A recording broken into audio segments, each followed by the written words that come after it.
Hello my dear friends, कैसे हो आप सब लोग। वेरी गुड मॉर्निंग सभी लोगों को, सुप्रभात, नमस्कार, सत श्री अकाल, आदाब। मैं आपका दोस्त, आपका होस्ट, आपका एजुकेटर, आपका कोच, आपका मेंटर, आप सभी का बहुत बहुत स्वागत करता हूं आपके अपने फेवरेट चैनल पर, एग्जाम कोच पर। तो सभी लोग जल्दी से लाइव आकर शेयर करिए, लाइक करिए और कमेंट करते रहिएगा। आज हम लोग एक बहुत ही महत्वपूर्ण टॉपिक को शुरू करने जा रहे हैं। जीवों के शरीर में बहुत ही महत्वपूर्ण या इंपॉर्टेंट ऑर्गन सिस्टम जो होता है, रुधिर परिसंचरण तंत्र, उसके बारे में हम लोग पढ़ने जा रहे हैं। सबसे पहले हम लोग कोशिश कर रहे हैं कि अपने बारे में जान लें, मानव के बारे में जान लें। तो हम लोग आज पढ़ेंगे मानव रुधिर परिसंचरण तंत्र। यस ना? तो ध्यान दीजिएगा, आज का जो हम लोग का टॉपिक है उसका नाम क्या है? उसका नाम है रुधिर परिसंचरण तंत्र। तो मैं लिखने जा रहा हूं रुधिर परिसंचरण तंत्र। यस ना? रुधिर परिसंचरण तंत्र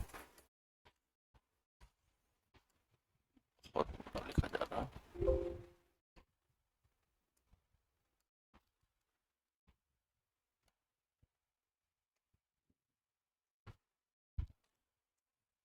रुधिर परिसंचरण तंत्र, ठीक है। रुधिर परिसंचरण तंत्र, सबसे पहला क्वेश्चन यहां से आया करता है कि रुधिर परिसंचरण तंत्र की खोज किसके द्वारा की गई? रुधिर परिसंचरण तंत्र की खोज किसके द्वारा की गई? ब्लड सर्कुलेटरी सिस्टम की खोज किसने की? तो आप लोग बताएंगे ब्लड सर्कुलेटरी सिस्टम को किसने खोजा? बहुत ही इंपॉर्टेंट क्वेश्चन है। आप जब भी एग्जाम देंगे या आप प्रीवियस ईयर के एग्जाम का आप क्या करेंगे, प्रीवियस ईयर के एग्जाम्स का आप एनालिसिस करेंगे तो वहां पर आपको जरूर मिलेगा कि ब्लड सर्कुलेटरी सिस्टम यानी कि रुधिर परिसंचरण तंत्र की खोज किसके द्वारा की गई, यानी कि इसके खोजकर्ता कौन थे? तो खोजकर्ता थे इसके, ध्यान दीजिएगा, खोजकर्ता थे इसके कौन थे बताइए? William Harvey. Very very important, William Harvey. William Harvey के द्वारा रुधिर परिसंचरण तंत्र की खोज की गई, ठीक है। अब रुधिर परिसंचरण तंत्र के अंतर्गत हम लोग क्या क्या चीजें पढ़ते हैं? रुधिर परिसंचरण तंत्र के अंदर हम लोग पढ़ते हैं हृदय। क्या पढ़ते हैं?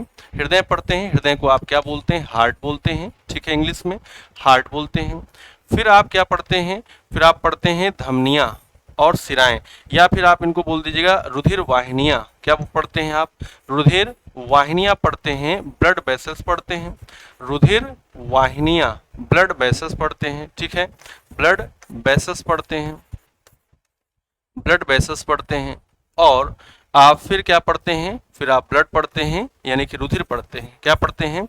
रुधिर यानी कि ब्लड पढ़ते हैं, ठीक है। इन तीनों का जब आप अध्ययन करते हैं तो इन तीनों का अध्ययन आप किसके अंतर्गत करते हैं? ब्लड सर्कुलेटरी सिस्टम के अंदर पढ़ते हैं। अब यदि आपको हृदय का अध्ययन करना होगा, हृदय का केवल अध्ययन करना होगा, तो आप क्या कहेंगे? कार्डियोलॉजी कहते हैं। क्या कहते हैं? Cardiology. Cardiology is the study of heart. हृदय का अध्ययन क्या कहलाता है? कार्डियोलॉजी कहलाता है।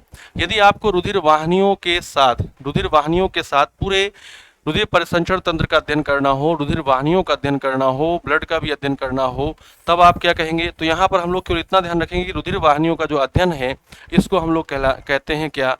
एंजियोलॉजी। क्या कहते हैं? एंजियोलॉजी। रुधिर वाहिनियों के अध्ययन को आप क्या कहेंगे? एंजियोलॉजी कहेंगे।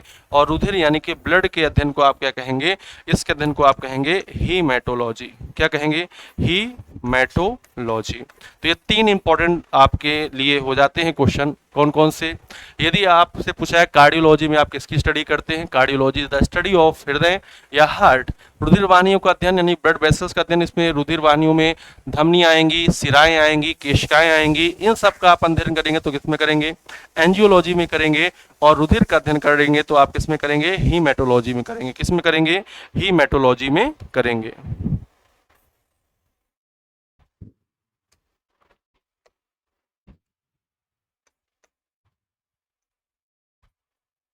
हीमेटोलॉजी में करेंगे, ये आपको ध्यान रखना है। रुधिर परिसंचरण तंत्र की खोज किसके द्वारा की गई? विलियम हार्वे के द्वारा की गई। अब देखिए हम लोग बात करते हैं किसकी? मानव हृदय की बात करते हैं। किसकी बात करते हैं? मानव हृदय की बात करते हैं, ह्यूमन हार्ट की बात करते हैं। तो जो मानव हृदय है, ध्यान दीजिएगा, जो मानव हृदय है इसमें जो सर्कुलेशन होता है ये दो बार होता है। एक बार रक्त हृदय में आएगा,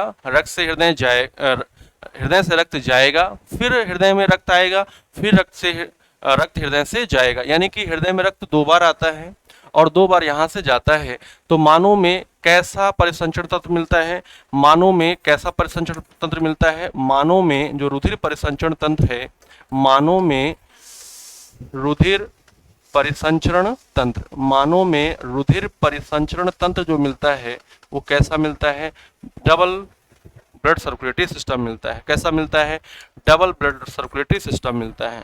डबल, ठीक है ना, याद रखिएगा, double blood circulatory system, double blood circulatory system, double blood circulatory system, double blood circulatory system, याद रहेगा। मानव हृदय में 2 बार रक्त आता है, मानव हृदय से 2 बार रक्त जाता है, यानी कि मानव हृदय में 2 बार रक्त आने 2 बार रक्त जाने से हम लोग कहेंगे कि हमारे शरीर में डबल ब्लड सर्कुलेटरी सिस्टम मिल रहा है, डबल सर्कुलेशन होता है। कैसे होता है? डबल सर्कुलेशन होता है। अब देखिए, ये ब्लड सर्कुलेटरी सिस्टम में जो सबसे इंपॉर्टेंट ऑर्गन होता है वो कौन सा होता है? हृदय होता है। मानव हृदय की बात करें तो हृदय का अध्ययन आपने देख लिया, कार्डियोलॉजी में करते हैं। मानव हृदय कितने प्रकोष्ठ में बटा होता है? 4 प्रकोष्ठ में। सबसे इंपॉर्टेंट क्वेश्चन है, मानव हृदय कितने प्रकोष्ठ में बटा होगा? 4 प्रकोष्ठ में। इसे हम लोग और क्या बोलेंगे? कक्ष बोलते हैं, और इंग्लिश में आप इसे क्या बोलते हैं? चैम्बर बोलते हैं। क्या बोलते हैं? चैम्बर बोलते हैं। अब देखिए, जो मानव है ये स्तनधारी है। मानव क्या है? स्तनधारी है। तो स्तनधारियों का हृदय जो होगा, चाहे मानव की बात करें या किसी भी स्तनधारी की बात करें, सभी स्तनधारियों में जो हृदय होता है वो 4 प्रकोष्ठ में बटा होगा। तो यहाँ पर यदि हम लोग बात करें मानव हृदय के अलावा, तो यहाँ पर जनरल वर्ड हो सकता है स्तनधारियों में। कौन सा वर्ड हो सकता है? स्तनधारियों में, मैमल्स में, स्तनधारियों में हृदय कितने प्रकोष्ठ होगा? स्तनधारियों में जो हृदय होता है वो कितने प्रकोष्ठ होता है? 4 प्रकोष्ठ होता है, 4 कक्ष होते हैं, 4 चैम्बर्ड हार्ट होता है। क्लियर है? इन 4 चैम्बर में, इन 4 चैम्बर में 2 क्या होते हैं? 2 होते हैं आलिंद। ऊपर वाले जो भाग होते हैं उनको हम लोग क्या कहते हैं? आलिंद कहते हैं। और 2 क्या होते हैं? 2 होते हैं निलय। 2 क्या होते हैं? निलय। आलिंद को आप बोलते हैं क्या? एट्रियम या ऑरिकल। आलिंद को आप क्या बोलते हैं? आलिंद को आप बोलते हैं एट्रियम या ऑरिकल। एट्रियम या फिर आप बोलते हैं ऑरिकल। निलय को आप क्या बोलते हैं? निलय को आप बोलते हैं वेंट्रिकल। तो ध्यान रखिएगा, 4 प्रकोष्ठ में 2 प्रकोष्ठ क्या होंगे? 2 प्रकोष्ठ यानी कि 2 चैम्बर क्या होंगे? आलिंद यानी कि एट्रियम होंगे, और 2 प्रकोष्ठ क्या होंगे? निलय होंगे यानी कि वेंट्रिकल होंगे। Got it? मानव हृदय की लोकेशन कहाँ पर होती है? तो यहाँ पर आप देखिएगा, ये मानव हृदय को मैंने दिखाया है कि मानव हृदय कहाँ मिलेगा आपको। तो मानव हृदय कहाँ मिलेगा आपको? तो मानव हृदय मिलता है वक्ष में। कहाँ मिलता है? वक्ष में मिलता है। यदि हम लोग बात करें शरीर में पाए जाने वाले एक मस्कुलर सेप्टम की, जिसका नाम क्या होता है? डायाफ्राम, जो श्वसन की क्रिया में बहुत ही महत्वपूर्ण भूमिका निभाता है। डायाफ्राम शरीर में, यहाँ पर ये वाले भाग में एक डायाफ्राम मिलता है, मस्कुलर सेप्टम मिलती है, जिसका काम क्या होता है? श्वसन क्रिया में महत्वपूर्ण भूमिका निभाता है ये। ठीक है, इसके ऊपर वाले भाग को हम लोग क्या कहते हैं? इसके ऊपर वाले भाग को हम लोग कहते हैं वक्ष गुहा। क्या बोलते हैं? वक्ष गुहा बोलते हैं। इंग्लिश में बोलते हैं थोरैसिक कैविटी। ऊपर वाले भाग को हम लोग क्या बोलते हैं? थोरैसिक कैविटी बोलते हैं। थोरैसिक कैविटी बोलते हैं। ठीक है ना? ऊपर वाले भाग को हम लोग क्या बोलते हैं? थोरैसिक कैविटी बोलते हैं। बोलो हाँ या ना? ठीक है। दूसरे वाले भाग को आप क्या बोलते हैं? दूसरे वाले भाग को आप क्या बोलते हैं? इसको आप बोलते हैं, ध्यान दीजिएगा, उदर गुहा। इसको आप क्या बोलते हैं? उदर गुहा बोलते हैं। एब्डोमिनल कैविटी बोलते हैं। Abdominal cavity. ठीक है ना? एब्डोमिनल कैविटी, याद रहेगा। ऊपर वाले को आप बोलते हैं वक्ष गुहा और नीचे वाले को आप बोलते हैं उदर गुहा। ये जो हृदय दिख रहा है आपको, यहाँ पर पास में आप देखेंगे तो ये क्या है? 2 ये फेफड़े हैं। क्या है? ये फेफड़े हैं। तो फेफड़ों के पास में ये बीच में देखिए, बीच में ये वाला भाग होगा। तो ये लगभग क्या होता है? वक्ष गुहा में बीच में थोड़ा सा क्या होता है? बाईं ओर झुका हुआ होता है। किधर ओर झुका होता है? बाएं फेफड़े की ओर झुका होता है। आप ऐसा नहीं कह सकते हैं कि हृदय जो है वो बाईं ओर होता है ना। आप कहेंगे कि हृदय जो होता है मध्य में होता है, थोड़ा सा बाईं ओर झुका होता है, slightly tilted to the left side, है ना? Slightly tilted to the left side. तो यदि आप बोलेंगे हृदय की स्थिति, यदि आप बोलेंगे हृदय की स्थिति, तो क्या बताएंगे? हृदय की स्थिति कहाँ बताएंगे आप? ध्यान दीजिएगा, यदि आपसे पूछा जाए कि हृदय कहाँ पर लोकेटेड होगा, हृदय की स्थिति कहाँ पर होगी, तो आप क्या बताएंगे? हृदय की जो स्थिति है ये, हृदय की जो स्थिति है ये कहाँ पर होगी? वक्ष गुहा में, वक्ष गुहा में मध्य में, वक्ष गुहा में मध्य में थोड़ा सा बाएं फेफड़े की ओर, बाएं फेफड़े की ओर, बाएं फेफड़े की ओर। ध्यान दीजिएगा, जो हृदय की स्थिति है वक्ष गुहा में मध्य में थोड़ा सा बाएं फेफड़े की ओर होगी, बाएं फेफड़े की ओर होगी। यदि हम लोग बात करें मानव हृदय के भार की बात करें, किसकी बात करें? मानव हृदय का भार। तो ध्यान दीजिएगा, पुरुषों में ये अधिक होता है और महिलाओं में क्या होता है? कम होता है। मानव हृदय की बात करें, भार की बात करें, तो पुरुषों में मिलेगा आपको 300 से लेकर 350 ग्राम। पुरुषों में इसका भार कितना होता है? 300 से लेकर 350 ग्राम होता है इन मेल्स, है ना। मेल्स में, पुरुषों में कितना होगा? 300 350 ग्राम होगा। जबकि महिलाओं में ये कितना होता है? 250 से लेकर 280 या 300 ग्राम तक होता है। 250 से लेकर कितना होता है? 250 से लेकर 280 ग्राम होता है फीमेल्स में। किस में होता है? फीमेल्स में होता है। याद रहेगा, किस में होता है? फीमेल्स में होता है। Got it? ध्यान दीजिएगा, मानव हृदय का भार पुरुषों में अधिक और महिलाओं में क्या होता है? कम होता है। मानव हृदय का काम यदि आपसे पूछ लिया जाए, अच्छा, इसको यदि आपको जनरल वे में बताना है तो कितना होता है? ये कुल भार का 7% होता है। 7%, है ना। शरीर के भार का कितना होता है?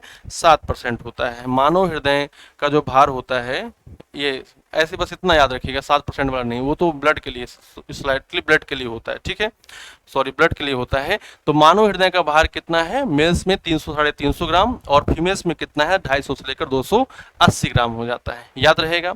अच्छा, मानव हृदय का काम आपसे पूछा जाए, मानव हृदय का काम आपसे पूछा जाए तो आप कुछ अलग ना बताएंगे कि ये धड़कने का काम करेगा, ये किसी को देखकर उसके प्रति आकर्षित होने का काम करेगा। ये सब काम हृदय के नहीं है। हृदय का काम सिंपल सा है। क्या सिंपल काम है? शरीर में जो रक्त है उसको क्या करना? पंप करना। तो यहाँ पर आप कर देंगे ब्लड को पंप करना, रक्त को। इसका कार्य क्या होता है? कार्य होता है रक्त को पंप करना, रक्त को पंप करना। याद रहेगा, जो हृदय है इसका काम क्या है? रक्त को पंप करना। बहुत ही इंपॉर्टेंट काम हो जाता है रक्त को पंप करना। मानव हृदय में रक्त आता है, मानव हृदय से फिर रक्त जाता है। यहाँ पर जो रक्त मानव हृदय के रक्त आता है, अंगों से आता है, और फिर ये कहा जाता है शुद्ध होने के लिए फेफड़ों की तरफ जाता है। शुद्ध रक्त फेफड़ों से हृदय में आता है, और फिर क्या होता है? फिर जो रक्त है ना, फिर जो रक्त है ये अंगों की ओर चला जाता है, शुद्ध रक्त अंगों की ओर चला जाता है। इतनी बात आप समझ गए हैं? इतनी बात आप समझ गए हैं? तो यहाँ पर आप देखिएगा ध्यान से कि जो मानव हृदय है, ठीक है ना, मानव हृदय, इसकी अध्ययन को आप, या हृदय के अध्ययन को आपने क्या कहा? हृदय के अध्ययन को आपने कार्डियोलॉजी कहा। तो मानव हृदय की जो मांसपेशियां होती हैं, क्या होती हैं? मांसपेशियां। मानव हृदय की जो मांसपेशियां हैं, इन्हें आप क्या कहते हैं? मानव हृदय की मांसपेशियों को आप कहते हैं कार्डियक, क्या बोलते हैं? कार्डियक मांसपेशियां। कार्डियक मांसपेशियां। कार्डियक मांसपेशियां कैसी होती हैं? ये जो कार्डियक मांसपेशियां होती हैं, इनको आप बोलेंगे ये कैसी होती हैं? ये इनवॉलेंट्री होती हैं, यानी कि अनैच्छिक होती हैं। ये कैसी होती हैं? अनैच्छिक मांसपेशियां हैं, इनवॉलेंट्री हैं, अनैच्छिक मांसपेशियां, अनैच्छिक मांसपेशियां हैं। ध्यान दीजिएगा, मानव हृदय की मांसपेशियों को आप क्या कहते हैं? कार्डिक मसल्स या कार्डिक मांसपेशियां कहते हैं। ये कैसी होते हैं? इनवॉलेंट्री मसल्स हैं, यानी कि अनैच्छिक मांसपेशियां हैं। इनकी क्रियाओं पर आपका कंट्रोल नहीं होता है, ये अपने आप काम करती रहती हैं, ठीक है। यहाँ पर मानव हृदय के चारों ओर पाए जाने वाले आवरण को, मानव हृदय जिस आवरण के अंदर सुरक्षित रहता है, के चारों ओर, मानव हृदय के चारों ओर पाए जाने वाले आवरण को आप क्या कहेंगे? पाए जाने वाले आवरण को आप क्या कहेंगे? पाए जाने वाले आवरण को आप क्या कहेंगे, तो बहुत सिंपल सा है, हृदय है और हृदय के चारों ओर पाया जा रहा है आवरण। हृदय के चारों ओर क्या पाया जा रहा है, आवरण पाया जा रहा है, तो इसको आप बोलते हैं हृदयावरण। क्या बोलते हैं, हृदयावरण। ये हिंदी में तो बहुत आसानी से आपने देख लिया, आवरण है और हृदय के चारों ओर है तो हृदयावरण हो जाएगा। लेकिन आपको इसको इंग्लिश में कहना होगा तो क्या होगा, चारों ओर को हम लोग पेरी से बात करते हैं और हृदय संबंधित वर्ड जो है वो कार्डियम है, तो पेरिकार्डियम हो जाता है। क्या हो जाता है, पेरिकार्डियम हो जाता है। याद रहेगा, पेरिकार्डियम हो जाता है। Got it. फिर से एक बार देख लीजिएगा, मानव हृदय की मांसपेशियां कार्डियक मसल्स हो जाती हैं और इसके चारों ओर पाए जाने वाले आवरण को हम लोग क्या कहते हैं, हृदयावरण कहते हैं, यानी कि पेरिकार्डियम कहते हैं। Got it. बताइए, क्या इतनी बात अच्छे से समझ गए हैं? बिल्कुल समझ गए होंगे, इतनी बात आपने अच्छे से समझ ली होगी।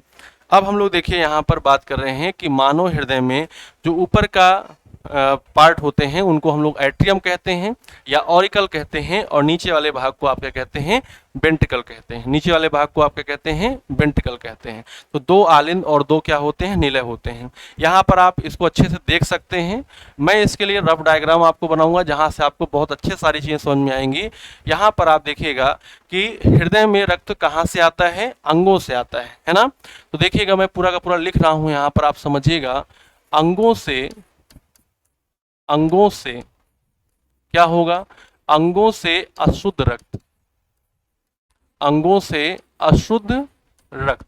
बताइएगा, अशुद्ध रक्त किन वाहिनियों में बहता है? अशुद्ध रक्त बहता है सिराओं में। किन में बहता है? सिराओं में। तो अंगों से अशुद्ध रक्त सिराओं के माध्यम से, अंगों से अशुद्ध रक्त सिराओं के द्वारा, अंगों से अशुद्ध रक्त सिराओं के द्वारा, जब अलग अलग अंगों से अलग अलग सिराओं के द्वारा जो अशुद्ध रक्त है वो आता है, तो हृदय में पहुंचने से पहले एक सबसे बड़ी सिरा में आकर मिल जाता है, जिसको हम लोग बोलते हैं महासिरा।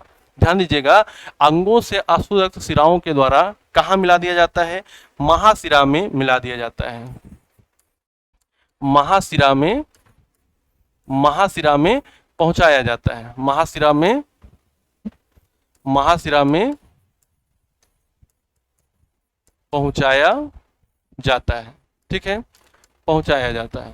ध्यान दीजिएगा, अंगों से अशुद्ध रक्त सिराओं के द्वारा महासिरा में पहुंचाया जाता है, और महासिरा से कैसा रक्त, अशुद्ध रक्त। महासिरा से कैसा रक्त, अशुद्ध रक्त। महासिरा से कैसा रक्त, अशुद्ध रक्त कहाँ पहुंचेगा ये दाएं आलिंद में। ऊपर क्या होता है, आलिंद तो होता है, दाएं आलिंद में पहुंचेगा। तो बताइएगा, दाएं आलिंद में कैसा रक्त आया, अशुद्ध रक्त आया। दाएं आलिंद को आप क्या बोलेंगे, राइट ऑरिकल या राइट एट्रियम बोलेंगे। ठीक है ना, दाएं आलिंद को आप क्या बोलेंगे, राइट ऑरिकल या राइट एट्रियम बोलेंगे। क्लियर हो रहा है बात।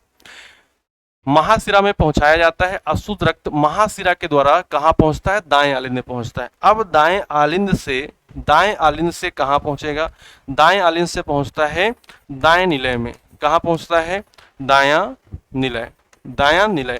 इसको आप क्या बोलेंगे, इसको आप बोलेंगे राइट वेंट्रिकल। मैं आपको अभी दिखाऊंगा सारी चीजें, आप पहले थोड़ा सा समझ लो, एक ओवरव्यू समझ लो। यहाँ पर दाएं निलय में पहुंचता है।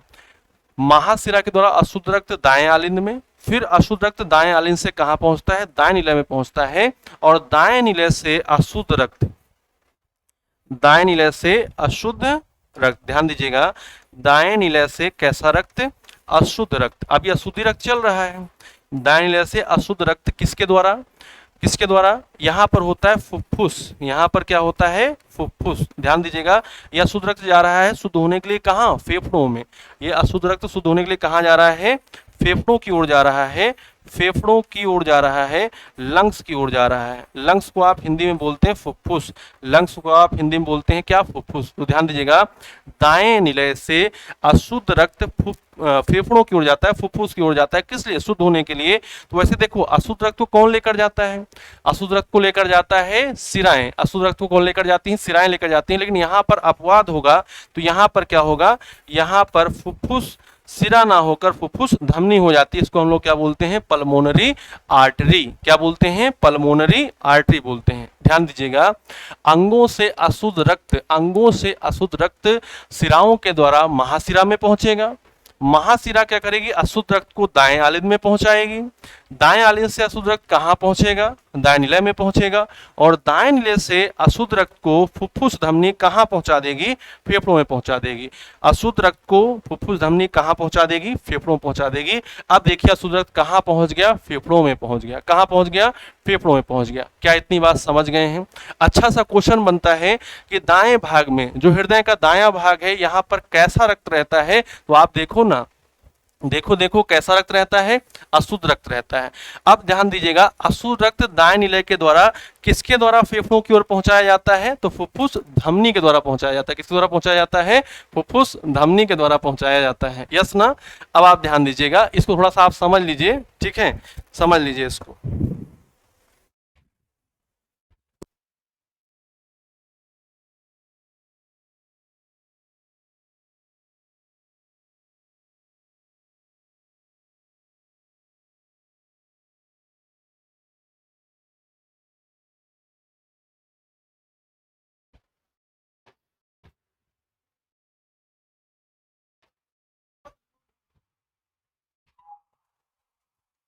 तो यहां तक समझ गए हैं बढ़िया से, अच्छे से। अब यहां पर आप ध्यान रखिएगा कि दाएं भाग में कैसा रक्त रहता है, अशुद्ध रक्त रहता है।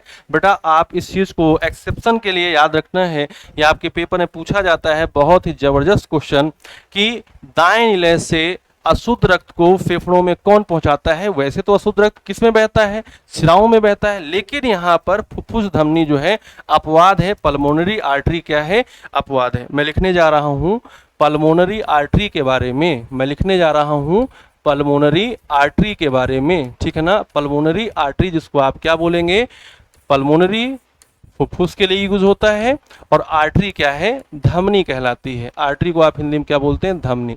धमनी में वैसे तो कैसा रक्त बहेगा, अशुद्ध रक्त बहता है, लेकिन ये कैसा रक्त लेकर जाएगी, अशुद्ध रक्त लेकर जाएगी। कहां से कहां, दाएं निलय से, दाएं निलय से, दाएं निलय से किधर की ओर, फेफड़ों की ओर। दाएं निलय से फेफड़ों तक अशुद्ध रक्त पहुंचाने वाली, अशुद्ध रक्त पहुंचाने वाली वाहिनी क्या नाम हो जाएगा, पल्मोनरी धमनी हो जाएगा, पल्मोनरी आर्टरी हो जाएगा। दाएं निलय से फेफड़ों तक अशुद्ध रक्त पहुंचाने वाली जो वाहिनी होगी उसको आप क्या कहेंगे, फुफ्फुस धमनी कहते हैं। क्लियर है? अब देखिए हम लोग अब शुद्ध रक्त की बात कर लेते हैं। शुद्ध रक्त कहाँ से आएगा, शुद्ध रक्त फेफड़ों से, शुद्ध रक्त फेफड़ों से, ठीक है ना। शुद्ध रक्त फेफड़ों से, वैसे तो आप मुझे बताइएगा कि जो शुद्ध रक्त होता है किसमें बहता है, धमनी में बहता है, लेकिन फेफड़ों से आ रही है ये शुद्ध रक्त को ले जाने वाली वाहिनी, तो ध्यान रखिएगा नाम तो हो जाएगा फुफ्फुस, नाम तो हो जाएगा फुफ्फुस, लेकिन फेफड़ों से निकल रही है ना, जो निकल रही होती हैं वाहिनी उनको हम लोग सिराएं कहते हैं, तो फुफ्फुस सिरा हो जाएगा। क्या हो जाएगा, फुफ्फुस सिरा हो जाएगा। शुद्ध रक्त फेफड़ों से फुफ्फुस सिरा द्वारा, इसको आप बोलेंगे पल्मोनरी वीन, फुफ्फुस सिरा द्वारा कहां पहुंचता है, फुफ्फुस सिरा द्वारा बाएं आलिंद में, कहां पहुंचता है, बाएं आलिंद में पहुंचता है, बाएं आलिंद में पहुंचता है। इसको आप बोलेंगे लेफ्ट ऑरिकल, क्या बोलेंगे, लेफ्ट ऑरिकल, बाएं आलिंद में पहुंचता है। और फिर क्या होगा, फिर बाएं आलिंद से कहां पहुंचेगा, बाएं निलय में पहुंचेगा। कहां पहुंचेगा, बाएं निलय में पहुंचेगा। बाएं निलय में पहुंचता है, बाएं निलय का मतलब हो जाएगा लेफ्ट वेंट्रिकल, ठीक है, लेफ्ट वेंट्रिकल, लेफ्ट वेंट्रिकल। और फिर बाएं निलय से कैसा रक्त, शुद्ध रक्त, बाएं निलय से कैसा रक्त, शुद्ध रक्त, यानी कि प्योर ब्लड, किसके द्वारा, किसके द्वारा, महाधमनी के द्वारा, जिसको आप क्या बोलते हैं, ऑर्टा, महाधमनी के द्वारा, जिसको आप क्या बोलते हैं, ऑर्टा, ऑर्टा के द्वारा ये कहां पहुंच जाता है, शुद्ध रक्त महाधमनी के द्वारा कहां पहुंच जाता है, अंगों की ओर। कहां पहुंचता है, अंगों की ओर। ध्यान दीजिएगा, हृदय में रक्त कितनी बार आया, 2 बार आया, हृदय से रक्त कितनी बार गया, 2 बार गया, इसलिए इसको हम लोग बोलते हैं डबल सर्कुलेटरी सिस्टम या डबल सर्कुलेशन बोलते हैं। शुद्ध रक्त फेफड़ों से आ रहा है, अशुद्ध रक्त कहाँ से आ रहा है? अशुद्ध रक्त आ रहा है कहाँ से? अशुद्ध रक्त आ रहा है अंगों से। इतनी बात आपने समझ ली अच्छे से। और देखो यहाँ पर नाम क्या आया? फुफ्फुस सिरा। यहाँ पर नाम क्या आया? फुफ्फुस सिरा। तो मैं फुफ्फुस सिरा के बारे में भी लिख देता हूँ ताकि आप लोग इस चीज़ को अच्छे से ध्यान से समझ लीजिएगा। आपके पेपर में जो लास्ट टाइम क्वेश्चन आया था वो यही था जो मैं आपको यहाँ पर बता रहा हूँ। पल्मोनरी वीन, जिसको आप क्या बोलते हैं? फुफ्फुस सिरा। जिसको आप क्या बोलते हैं?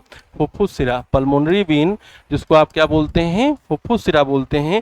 कैसा रक्त बहेगा? शुद्ध रक्त बहेगा। इसमें कैसा रक्त होगा? शुद्ध रक्त। कहाँ से आएगा? फेफड़ों से आएगा। फेफड़ों से, फेफड़ों से शुद्ध रक्त। फेफड़ों से कैसा रक्त? शुद्ध रक्त। फेफड़ों से शुद्ध रक्त। फेफड़ों से शुद्ध रक्त कहाँ जाएगा? फेफड़ों शुद्ध रक्त जाएगा बाएं आलिंद में। कहाँ जाएगा? बाएं आलिंद में। Got it? बाएं आलिंद में। ध्यान दीजिएगा, फेफड़ों से शुद्ध रक्त को बाएं आलिंद में पहुंचाने का काम कौन करेगी? ये फुफ्फुस सिरा करेगी। ये अपवाद है, इसलिए इसको आपको ध्यान रखना होगा। यहाँ तक समझ गए हैं? ये हम लोगों का हो गया प्रोसेस कि कैसे कैसे ब्लड आएगा हृदय में और कैसे ब्लड जाएगा हृदय से। इतनी बातें समझ ली है तो आगे की चीज़ें और समझ लेते हैं ताकि हम लोगों को लास्ट में इसका जो पूरा फंक्शनिंग है, जो वर्किंग एक साथ समझने में आसानी हो। यदि आपसे पूछता है कोई कि हृदय में कितने वाल्व होते हैं, मानव हृदय में कितने वाल्व होते हैं? वाल्व का मतलब समझते हैं? वाल्व की हिंदी होती है कपाट। वाल्व की हिंदी क्या होती है? कपाट होती है। वाल्व क्या होते हैं? खुलते और बंद होते हैं, जिसकी सहायता से हृदय में रक्त आता है और हृदय से रक्त जाता है। ठीक है, हृदय में वाल्वों की संख्या कितनी है? 4 है। वाल्वों को हम लोग क्या बोलते हैं? कपाट बोलते हैं। क्या बोलते हैं? कपाट बोलते हैं। सुनना कौन कौन से हैं? एक का नाम है त्रिवलनी कपाट। एक का नाम क्या है? त्रिवलनी कपाट, जिसको आप क्या बोलते हैं इंग्लिश में? Tricuspid valve. क्या बोलते हैं? ट्राइकस्पिड वाल्व बोलते हैं। ठीक है, फिर दूसरा क्या है? दूसरा है द्विवलनी कपाट। द्विवलनी कपाट, इसको आप क्या बोलते हैं? इसको आप बोलते हैं बाइकस्पिड वाल्व। बाइकस्पिड वाल्व बोलते हैं। अच्छा, और ध्यान दीजिएगा, इसी को ही हम लोग मिट्रल वाल्व भी बोलते हैं। क्या बोलते हैं? Mitral valve. इसी को हम लोग क्या बोलते हैं? Mitral valve. मिट्रल वाल्व भी बोलते हैं। अब बचे 2, है ना? अब और 2 बचे, तो 2 को और आप ध्यान दीजिएगा कि 2 में एक कौन हो जाएगा? एक को आप बोलते हैं ऑर्टिक वाल्व या फिर महाधमनी वाल्व, है ना? महाधमनी वाल्व, ऑर्टिक वाल्व। ठीक है, और एक को आप क्या बोलते हैं? फुफ्फुस वाल्व, यानी कि पल्मोनरी वाल्व। क्या बोलते हैं? Pulmonary valve. इतने वाल्व हो जाते हैं। कितने हो जाते हैं? 4। अब मैं देखो आपको जितना समझाया हूं उसको मैं आपको यहां पर फिगर में बता देता हूं कि कैसे हो रहा है।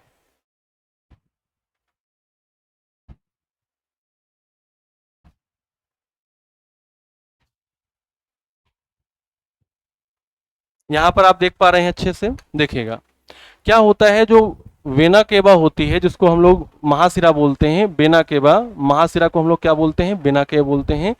आप यहाँ पर देखेंगे कि वेना केवा जो कि हृदय से ऊपरी अंगों से रक्त लाएगी, उसको हम लोग बोलेंगे सुपीरियर वेना केवा।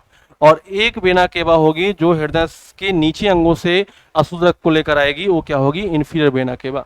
यानी कि आपको ध्यान रखना होगा कि जो महाशिरा होती है 2 होती है। एक होती है अग्र महाशिरा, एक क्या होती है?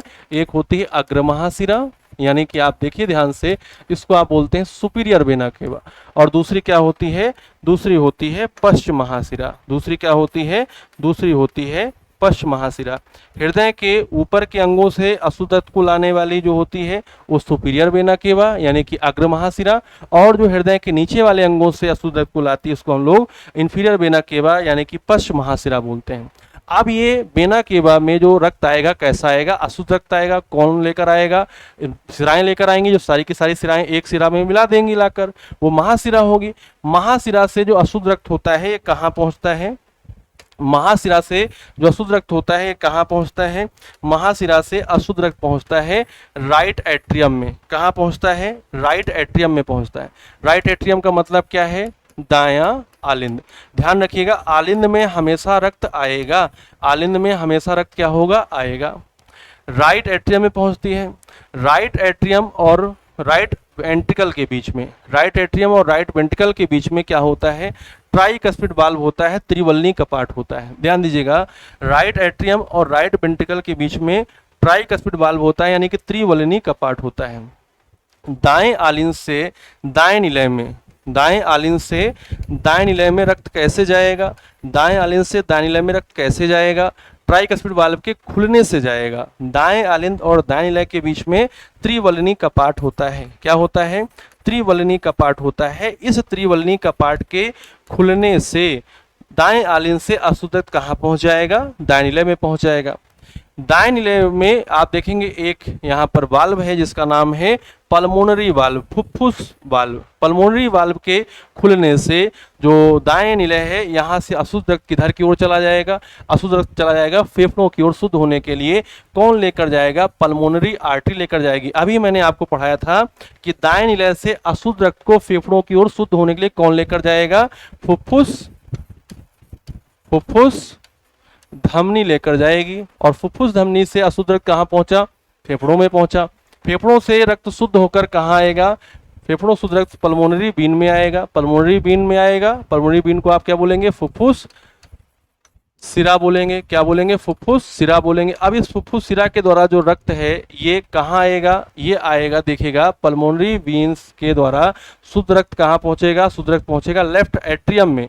कहाँ पहुंचेगा, लेफ्ट एट्रियम में पहुंचेगा, यानी कि बाएं आलिंद में पहुंचेगा। बाएं आलिंद और बाएं निलय के बीच में, बाएं आलिंद और बाएं निलय के बीच में मिट्रल वाल्व होगा या बाइकस्पिड वाल्व होगा। इससे खुलने से लेफ्ट एट्रियम से जो ब्लड है, प्योर ब्लड, ये कहाँ पहुंचेगा, लेफ्ट वेंट्रिकल में पहुंचेगा। और लेफ्ट वेंट्रिकल में ऑर्टिक वाल्व यानी कि महाधमनी वाल्व के खुलने से रक्त कहाँ आ जाएगा, ऑर्टा में आ जाएगा। कहाँ आ जाएगा, ऑर्टा में आ जाएगा, जिससे कि जो रक्त है, शुद्ध रक्त, ये कहाँ पहुंच जाएगा, ये महाधमनी की सहायता से अंगों में पहुंच जाएगा। कहाँ पहुंच जाएगा, अंगों में पहुंच जाएगा। क्या आप समझ पा रहे हैं, जो हम लोगों ने पढ़ा है उसी को आपको चित्र के माध्यम से यहाँ पर मैंने दिखा दिया। ये तो आपका, ये एक चित्र आपका इंग्लिश वाला, ये आपका हिंदी वाला हो जाता है, मतलब हिंदी के नाम हो जाते हैं, तो आपको कहीं पर भी कोई परेशानी नहीं होने वाली है। अब एक चित्र आप हमारे साथ देखिए जो हम आपको बना के बता रहे हैं। सबसे बेस्ट जो है समझने के लिए यही है जो अब हम यहाँ पर ड्रॉ करेंगे, ठीक है। तो आप इसको समझिएगा कि रफ डायग्राम है। ये कैसा है, रफ डायग्राम है। ये केवल हमारे समझने के लिए, अंडरस्टैंडिंग के लिए है, ठीक है। इस अंडरस्टैंडिंग को हम लोग यहाँ से अच्छा मजबूत कर सकते हैं। ये हो जाता है। और इस हृदय के हम लोग क्या करते हैं, 4 चैम्बर डिवाइड कर लेते हैं इस तरीके से। 4 चैम्बर डिवाइड कर लेते हैं इस तरीके से। ये देखिए, अब क्या होगा कि अंगों से अशुद्ध रक्त आएगा। अच्छा, ऊपर वाले भाग क्या होते हैं, ऊपर वाले भागों को आप कहते हैं आलिंद। क्या कहते हैं बेटा, आलिंद कहते हैं। ऊपर वाले भाग क्या कहलाते हैं, आलिंद कहलाते हैं। मैंने इंग्लिश नाम बता दिया है, ऑरिकल या एट्रियम होता है। नीचे वाले भाग क्या कहलाते हैं, नीचे वाले भाग निलय कहलाते हैं। नीचे वाले भाग क्या कहलाते हैं, निलय कहलाते हैं। कोई दिक्कत, कोई परेशानी, कोई समस्या नहीं होनी चाहिए। इधर वाले को आप बोलेंगे, देखो ऐसे ऐसे, ये क्या हो जाएंगे, दाएं वाले भाग हो जाएंगे। ये दायां आलिंद हो जाएगा। ये क्या हो जाएगा, ये हो जाएगा दायां निलय। एक हो जाएगा दायां आलिंद और ये हो जाएगा दायां निलय। ये क्या हो जाएगा, ये हो जाएगा बायां आलिंद और ये हो जाएगा बायां निलय। बोलो कोई दिक्कत, कोई दिक्कत, कोई दिक्कत नहीं होनी चाहिए। अब क्या होगा, अंगों से अशुद्ध रक्त आएगा। अंगों से अशुद्ध रक्त तो कौन लेकर आएंगी, सिराएं लेकर आएंगी, जो सारी की सारी सिराएं एक सिरे में जाकर मिला देंगी, जिसका नाम क्या होगा, महासिरा। आप इंग्लिश में इसको क्या बोलेंगे, वेना केवा। क्या बोलेंगे, वेना केवा। कैसा रक्त आया, अशुद्ध रक्त आया, इम्प्योर ब्लड आया। कैसा रक्त आया, अशुद्ध रक्त आया, इम्प्योर ब्लड आया। किसने लेकर आए,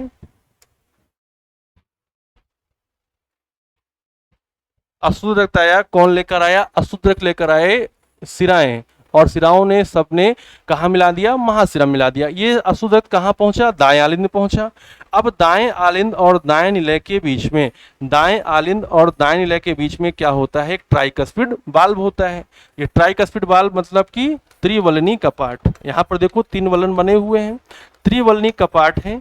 और ये जो कपाट है इसको आप इंग्लिश में क्या बोलते हैं, वाल्व बोलते हैं। क्या लिखा मैंने, ट्राइकस्पिड बाल्ब लिखा। क्या कहा? ट्राइकस्पिड बाल्ब कहा।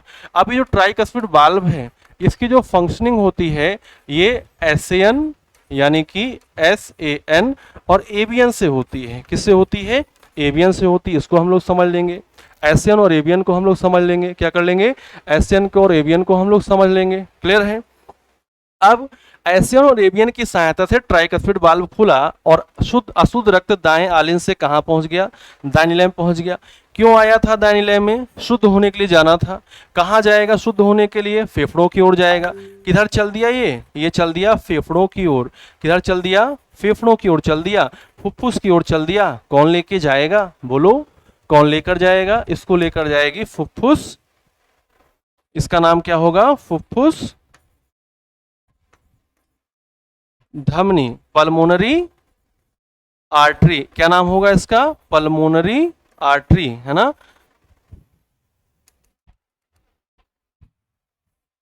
इसका नाम क्या होगा? Pulmonary artery. अब यहां पर आएंगे। अब क्या होगा? पल्मोनरी आर्टरी की सहायता से जो शुद्ध अशुद्ध रक्त है फेफड़ों की ओर चल दिया और यहां से शुद्ध रक्त किधर की ओर आएगा? फेफड़ों से शुद्ध रक्त बाएं आलिंद की ओर आएगा। अब यहां पर कहां से आ रहा है? फेफड़ों से। कैसा रक्त आ रहा है? फेफड़ों से। कैसा रक्त आ रहा है? शुद्ध रक्त आ रहा है। कैसा रक्त आ रहा है? शुद्ध रक्त आ रहा है। बताइएगा शुद्ध रक्त कौन से भाग में आएगा? बाएं आलिंद में आएगा। बाएं कौन लेकर आएगा इसको? इसको लेकर आएगी फुफ्फुस सिरा। कौन लेकर आएगी? फुफ्फुस सिरा लेकर आएगी। ध्यान दीजिएगा कौन लेकर आएगी? फुफ्फुस सिरा लेकर आएगी। पल्मोनरी वीन लेकर आएगी। पल्मोनरी वीन की सहायता से जो शुद्ध रक्त है कहाँ पहुंचता है? बाएं आलिंद में पहुंचता है। बाएं आलिंद और बाएं निलय के बीच में क्या होता है? बाएं आलिंद और बाएं निलय के बीच में बाइकस्पिड बाल्ब होता है। बाएं निलय और बाएं आलिंद के बीच में बाइकस्पिड बाल्ब होता है। बाइकस्पिड बाल्ब को आप क्या बोलेंगे? द्विवलनी कपाट। द्विवलनी कपाट के खुलने से क्या होगा? द्विवलनी कपाट के खुलने से जो शुद्ध रक्त है ये कहाँ पहुंच जाएगा? बाएं निलय में पहुंच जाएगा। और बाएं निलय में जो शुद्ध रक्त होता है ये किसके द्वारा? महाधमनी के द्वारा, जिसको आप बोलते हैं ऑर्टा। महाधमनी के द्वारा, ऑर्टा के द्वारा ये कहाँ पहुंच जाता है? अंगों की ओर चला जाता है। कैसा रक्त? शुद्ध रक्त, अंगों की ओर। अब आप मुझको बताइएगा, अब आप मुझको बताइएगा कि यहाँ पर दाएं भाग में कैसा रक्त रहा? शुद्ध रक्त। बाएं भाग में कैसा रहा? सॉरी, दाएं भाग में कैसा रहा? अशुद्ध रक्त। बाएं भाग में कैसा रहा? शुद्ध रक्त रहा। देखिए, और हृदय के चारों ओर पाए जाने वाले, हृदय के चारों ओर पाए जाने वाले हृदयावरण को हम लोग क्या कहते हैं? हृदयावरण को हम लोग क्या कहते हैं? हृदय के चारों ओर पाए जाने वाले हृदयावरण को हम लोग पेरिकार्डियम ही तो बोलते हैं। ये क्या है? हृदयावरण है। ठीक है ना? क्या है? हृदयावरण है। और यहाँ पर एक चीज और देखिएगा कि हृदय की मांसपेशियां, ये जिनको आप कार्डिक मसल्स कह रहे हैं, हृदय की मांसपेशियां जिनको आप कार्डिक मसल्स कह रहे हैं, ये यही तो हैं।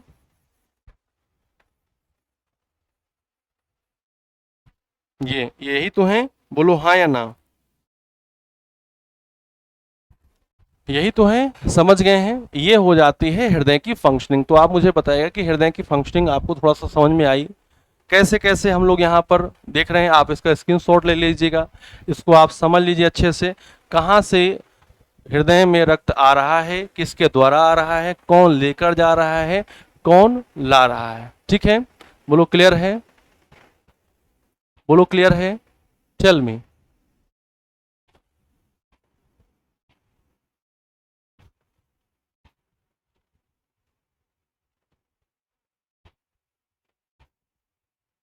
बोलो बोलो, टेल मी।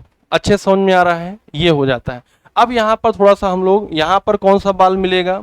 यहाँ पर कौन सा बाल मिलेगा? यहाँ पर मिलता है आपको पल्मोनरी वाल्व। यहाँ पर कौन सा मिलता है? Pulmonary valve. यहाँ पर कौन सा मिलता है आपको? Aortic valve. यहाँ पर आपको मिलेगा, इस जगह पर आपको मिलता है कौन सा वाल्व? इस जगह पर मिलता है आपको पल्मोनरी वाल्व, है ना, फुफ्फुस वाल्व मिलता है। और इस जगह पर आपको कौन सा मिलता है? इस जगह पर आपको मिलता है ऑर्टिक वाल्व, यानी कि महाधमनी वाल्व।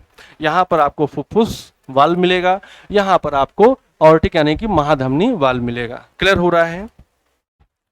अब यहाँ पर देखिए, इस तरीके से आप देख पा रहे थे, यहाँ पर था एसएन, यहाँ पर था एसएन और यहाँ पर क्या था? एबीएन था। यहाँ पर था एशियन और यहाँ पर था एवियन, और ये दोनों जुड़े हुए थे, इसको बोलते हैं पुरकिंजे फाइबर। क्या बोलते हैं? पुरकिंजे फाइबर मेरे लाल, क्या बोलते हैं? पुरकिंजे फाइबर। यहाँ पर पुरकिंजे फाइबर है, ये क्या है? ये है एशियन, ये क्या है? एशियन, और ये क्या है? एवियन है। सुन रहे हो? एशियन है और ये क्या है? एवियन है। और ये ऐसे पार्ट था, इधर क्या था? ये था आपका राइट ऑरिकल, ये था आपका राइट वेंट्रिकल।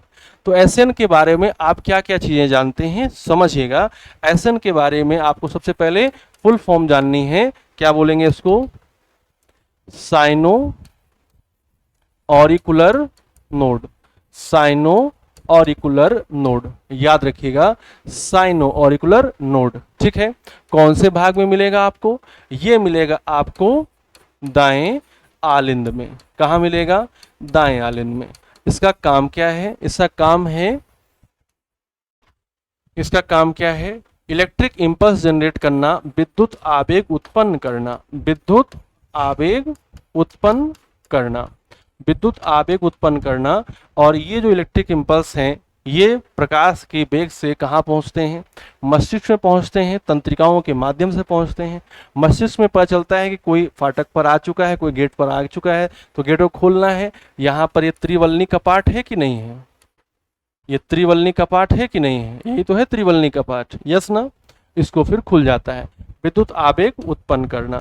और इसी को हम लोग क्या बोलते हैं? इसी को हम लोग बोलते हैं नेचुरल पेसमेकर। इसी को हम लोग क्या बोलते हैं? नेचुरल पेसमेकर बोलते हैं, प्राकृतिक पेसमेकर बोलते हैं।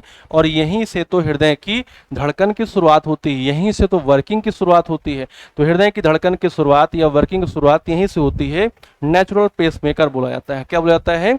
नेचुरल पेसमेकर बोलते हैं। ठीक है, और इसी के खराब होने से हम लोग क्या करते हैं? हृदय की कई समस्याओं से पीड़ित हो जाते हैं। तो फिर क्या किया जाता है? इस पेसमेकर को चेंज किया जाता है, लिथियम आयन युक्त बैटरी का यहाँ पर यूज करके इलेक्ट्रिक इंपल्स जनरेट करने का काम किया जाता है। ठीक है, और दूसरा क्या है? दूसरा है एवियन। एवियन का फुल फॉर्म क्या हो जाएगा?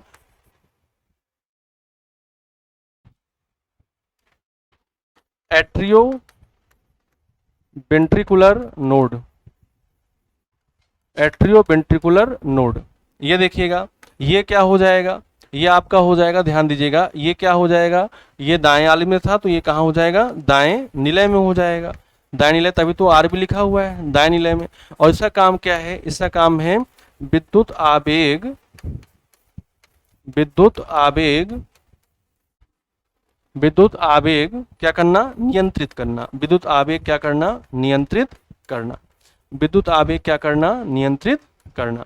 और ये जो दोनों हैं, ये एक नर्व के द्वारा जुड़े होते हैं। उस नर्व को हम लोग क्या कहते हैं? वेगस नर्व कहते हैं। क्या कहते हैं? वेगस नर्व कहते हैं। वेगस नर्व की सहायता से यहाँ पर जो सूचनाएं हैं आती जाती हैं, यहाँ पर सूचनाएं क्या होती हैं? आती जाती हैं। तो ये हो जाती है आपकी हृदय की वर्किंग। ये क्या हो जाती है? हृदय की वर्किंग हो जाती है, जिसको आपने अच्छे से समझ लिया, कर लिया। ठीक है, अब हम लोग नेक्स्ट वीडियो में इसके आगे की चीज़ों पर चर्चा करेंगे। ये लंबा टॉपिक है, इसमें हम लोग कई पार्ट में इसको पढ़ते हैं। तो आज की क्लास आपको कैसी लगी आप बिल्कुल बताइएगा। कोई भी आपको डाउट हो तो आप पूछना बिल्कुल ना भूलिएगा, पूछना आपका अधिकार है। और किसी भी प्रकार की जानकारी के लिए आप चल रहे नंबरों पर कॉल कर सकते हैं। अपने जो भी एग्जाम की तैयारी कर रहे हैं उसके रिगार्डिंग कोई भी इंफॉर्मेशन आपको प्राप्त करनी है, यहाँ पर आप प्राप्त कर सकते हैं। तो मिलते हैं नेक्स्ट वीडियो में, तब तक के लिए stay healthy, stay happy, bye bye, take care, जय हिंद, जय भारत।